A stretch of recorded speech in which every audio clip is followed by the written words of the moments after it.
bahwa berkilas sangat prosedural, nggak ada laporan. Nah ini tidak pidana umum. Bagaimana kok harus dilapor-laporkan? KPK itu dibiayai oleh negara supaya asal ngendus saja dia cari tahu tuh. Jadi nggak perlu harus nunggu laporan. Apalagi data. Kalau terkait dengan kasus seperti ini dia nunggu laporan. Kalau kasus lawan politik 5 tahun yang lalu pun dia ubek-ubek kok. Gitu loh kira-kira kan. Benar bang. Iya. Itu Thank you ya bang ya. Bang Rey, kalau tanggapan Bang Rey masuknya nama Jokowi di OCC ARP itu sebenarnya ini tamparan keras bagi Indonesia atau seperti apa? Oh iya dong. Itu satu. Tapi sebetulnya menyiratkan kepada kita karena ada banyak orang di Indonesia yang merasa ada sesuatu dengan keluarga ini terkait dengan dana yang mereka punya. Tapi aparat penegak hukum di Indonesia seperti menyumbat untuk melakukan proses hukum terhadap mereka sehingga ujungnya keluar. Kalau sebetulnya proses-proses yang semestinya dilakukan di Indonesia untuk mengklarifikasi soal itu dilakukan, orang nggak akan berkirim surat ke OCCRP gitu. Iya.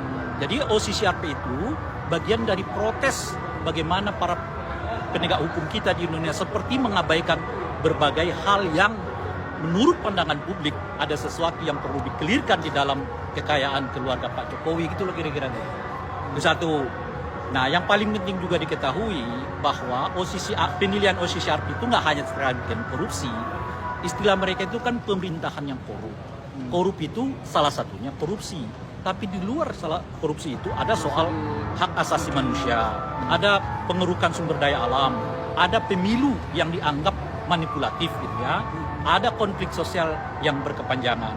Empat inilah salah satunya yang dianggap dasar penilaian bukan penilaian, apa yang disebut sebagai pemerintahan korup ya dalam penilaian OCCRP.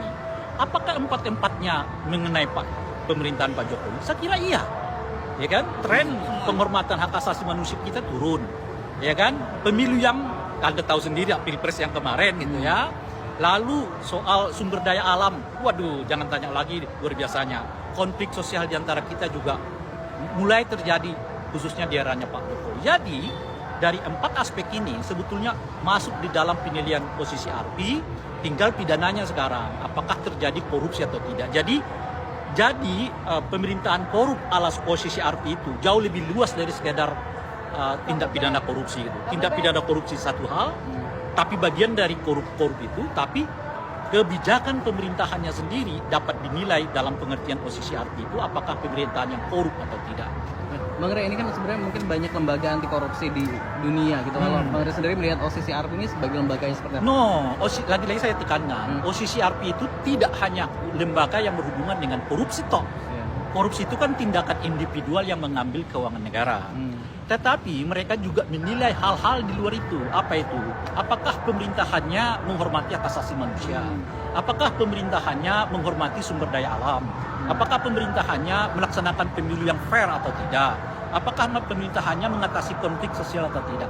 Atau menjadikan konflik sosial demi kepentingan mereka sebagainya? Itu yang dinilai oleh CCRP. Nah, kalau 4 ini komplit, maka orang itu disebut oleh mereka sebagai pemerintahan yang korup. Seperti yang mereka lekatkan kepada Bashar al-Assad. Cuman di dalam OCCRP itu setiap tahun hanya mereka milih satu. Ada 5 nominator. Mereka pilih salah satu di antara 5 nominator itu. Apa di dalamnya adalah Bashar al-Assad. Sehingga dengan begitu Pak Jokowi dan 4 nama yang lain tidak unggul dalam konteks yang seperti itu karena mereka merasa yang 4 yang disebutkan itu tadi lebih tepat digaungkan kepada Bashar al-Assad.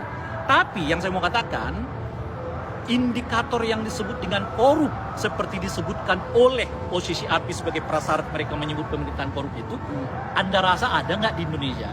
Kenyataannya indeks pemberantasan korupsi kita turun, indeks perlindungan hak asasi manusia turun, indeks kebebasan berpendapat kita turun, sumber daya alam kita makin banyak yang habis.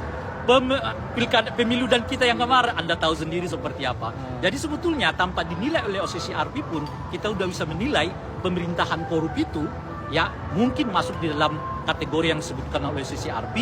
Tinggal satu lagi adalah soal apakah terjadi praktek korupsi dalam penelitian itu tadi atau tidak. Bang Rey, terakhir ini kan menyangkut nama mantan presiden Indonesia. Terus Kalau Bang Rey sendiri dan Pak Prabowo sebagai Presiden Indonesia sekarang kan belum memberikan statement. Kalau menurut Bang Rey seharusnya pemerintah sekarang Nah, seperti itulah apa? yang saya sebutkan tadi. Jangan sampai pidato Pak Prabowo itu ngejar koruptor ke Antartika, itu hanya berlaku bagi lawan politik.